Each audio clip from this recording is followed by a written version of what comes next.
দায়িত্ববান একজন মুখ্যমন্ত্রী হিসাবে এই ঘটনাকে ছোট করে না দেখে এবং প্রকৃত দোষীদের আড়াল না করে দোষীদের সামনে এনে তাদের সর্বোচ্চ ভারতবর্ষের সংবিধানের যে সাজা ফাঁসির দাবি, সেই ফাঁসির দাবিতে তিনি নিজে মিছিল করেছেন, অবস্থান করছেন এবং তার সাথে সাথে আমাদের সারা রাজ্যের যত ব্লক আছে প্রতিটা ব্লকে আজকে গতকাল মিছিল এবং তার সাথে আজকে এই অবস্থান বিক্ষোভ চলছে।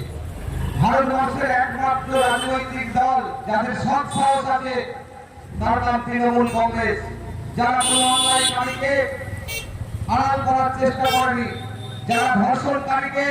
আড়াল করার চেষ্টা করেনি, যারা খুনকারীকে আড়াল করার চেষ্টা করেনি, সবসময় মমতা ব্যানার্জি প্রতিটা ক্ষেত্রে সবসময় তিনি দোষীদেরকে আড়াল না করে তাদের